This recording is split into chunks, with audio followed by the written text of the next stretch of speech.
एक आपल्याला फॉलोअरची रिक्वेस्ट होती की 34 साईजचा प्रिन्सेस कट ब्लाऊज बोटनेकवाला ब्लाऊज, तर आपण त्याची पेपर ड्राफ्टिंग कशी करायची आता चला पाहूयात. आपण असणार आहे मेजरमेंट लेंथ असणार आहे आपली, जो फोल्ड पेपर असेल आपला त्या बाजूला आपल्याला ती पूर्ण ड्राफ्ट करून घ्यायचं आहे. इथून टाकायचं आपल्याला 13.5 प्लस 1 म्हणजे 14.5.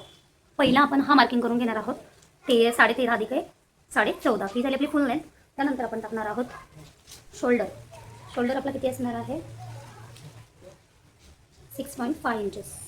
आपण तिथे एक मार्किंग करून घेऊयात आणि सरळ लाईन मारून देऊयात. त्यानंतर आपण टाकून घेणार आहोत मुंडा 5.5 व 6 इंचाचा. 6 इंचचा आपण हा आता मुंडा टाकून घेतलेला आहे. त्यानंतर जी आपली ही लाईन दिसते इथे आपल्याला सरळ एक लाईन मारून घ्यायची आहे. या लाईनला आपल्याला टाकायचा आहे चेस्टचा 4 पार्ट प्लस 2 इंचेस म्हणजे 8.5 प्लस 2 इंचेस. त्यानंतर आपण प्रिन्स कटचा ब्लाऊज बनवत आहोत, सो आपण इथे अर्धा इंच अजून प्लस करून घेणार आहोत. अर्धा इंच प्लस. त्यानंतर इथे आपण टाकणार आहोत वेस्ट 4 पार्ट प्लस 2 इंचेस म्हणजे कमरेचा चौथा पार्ट प्लस 2 इंचेस. आपण इथे किती घेतलेला आहे 30चा चौथा भाग 7.5 प्लस 2. त्यानंतर आपण प्रिन्सेस कट ब्लाऊज आहे सो 1 इंच एक्स्ट्रा मार्जिन घेणार आहोत. जो आपण टक्समध्ये कट करणार आहोत तो इथे आपण एक्स्ट्रा घेतलेला आहे. या दोन्ही लाईन आपल्याला आता जॉईन करायच्या आहेत.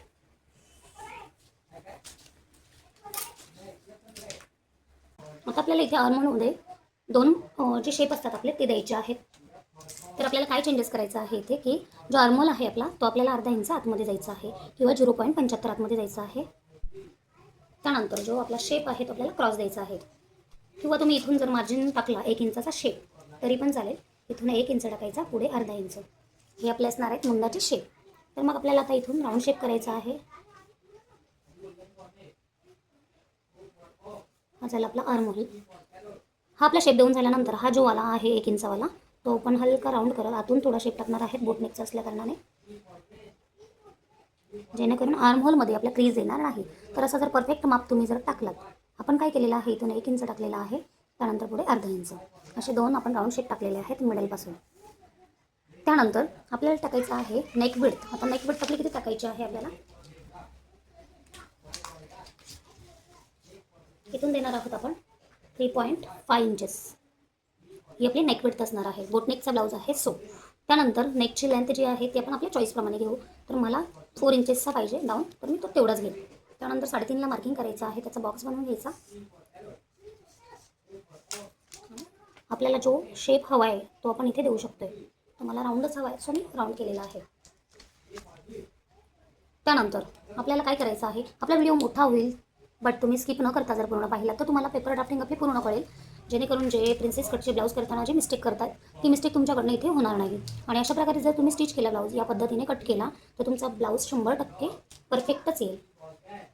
त्यानंतर आपला जो एपेक्स पॉईंट असतो बॉडीवरचा, तर अर्धा इंच जी मार्जिन आहे ती आपली पहिले सोडून द्यायची आहे हुकपट्टी आणि बटनपट्टीसाठी. त्यानंतर 3.5चा जो टक्स पॉईंट आहे, एपेक्स पॉईंट जो मोजतोय आपण तो 3.5 आलेला आहे. त्यानंतर पुढे टाकायचा आहे आपल्याला 1 इंच वर टाकायचा आहे. जर वरून आपण एपेक्स पॉईंट मोजला तरी पण चालेल. तर माझा एपेक्स पॉईंट आहे 9.5, तर शिलाईसाठी आपण टाकणार आहोत प्लस अर्धा म्हणजे 10 इंचावर आपला टक्स पॉईंट जातोय.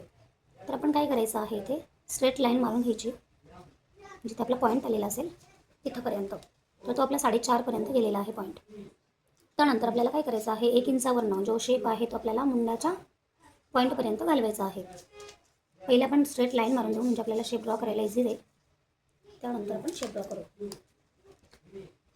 आता आपण काय करणार आहोत, इथून जो स्ट्रेटवाला शेप आहे त्याच्यावर हलका राऊंड करत आपल्या एपेक्स पॉईंटला जॉईन करून आपला जो हा वाला पॉईंट जातो तिथून व्यवस्थित प्रिन्सेस कटचा शेप ड्रॉ करणार आहोत. ठीक आहे. काय केलेलं आहे आपण ही जी स्ट्रेट लाईन मारून दिलेली आहे त्याच्यावरून आपल्याला जो प्रिन्सेस कटचा शेप हवा होता तो आपण या मुंड्याच्या लाईनमधनं ड्रॉ केलेला आहे. जर तुम्ही अशा पद्धतीने जर तुमचा ब्लाऊज कटिंग जमत नसेल आणि तो सेम जर तुम्ही केला तर तुमचा ब्लाऊज 100% परफेक्ट होणार आहे. तर हा आहे आपला 34 साईजचा ब्लाऊज. आपण लेंथ टाकली होती 13.5 प्लस 1 14.5. तो इथून आपला इथंपर्यंत मार्जिन असणार आहे. त्यानंतर इथून टाकलेला आहे आपण शोल्डर टाकलेला आहे 6.5 इंचेस. देन आपण इथे नेक विड्थ टाकलेली आहे 3.5 इंचेस. नेकची लेंथ टाकलेली आहे आपण 4 इंचेस. ही आपली जशी चॉईस असेल, आपल्याला लेंथ जेवढी हवी असेल तेवढा आपण डाऊन करू शकतो लाईन. त्यानंतर इथून आपण आर्महोल टाकलेला होता 6 इंचेसचा.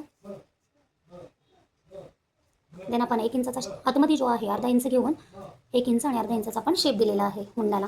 त्यानंतर या लाईनला टाकलेला आहे आपण चेस्टचा 4 पार्ट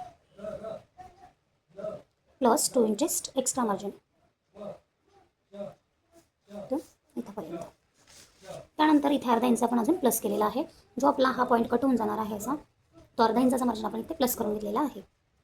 त्यानंतर इथून जो आहे आपण पहिला पण उपपट्टी बटनपट्टीसाठी अर्धा इंच सोडून 3.5 हा आपला एपेक्स पॉईंट घेतलेला आहे आडवा. त्यानंतर हा घेतलेला आहे वरून जो मोजलेला होता त्यावेळेस आपण टाकलेला आहे 9.5 एपेक्स पॉईंट आला होता माझा वरून चेस्टचा. तर आपण त्यामध्ये प्लस हाफ केलेला आहे. कॉज आपली इथे शिलाई जी अर्धा इंचाची आहे ती जाणार आहे शोल्डरमध्ये, ती आपण इथे प्लस केलेली आहे. म्हणजे 10वर आपला पॉईंट आला होता. त्यावेळेस आपण एक्स्ट्रा करून इथे 1 इंचाचा एक्स्ट्रा मार्जिन घेऊन आणि त्यावेळेस आपण शेप टाकलेला आहे मुंडामध्ये क्रॉस. तर आपण इथे काय केलेलं आहे, इथे वेस्टचा 4 पार्ट प्लस 2 आणि प्लस 1 केलेला आहे, जो इथे आपण एक्स्ट्रा वाढवलेला आहे. तर तो का वाढवलेला आहे, जेव्हा आपली कटिंग आता ही होणार आहे ती कट केल्यानंतर आपला जो मार्जिन आपल्याला हा कट होऊन जाणार आहे तो इथे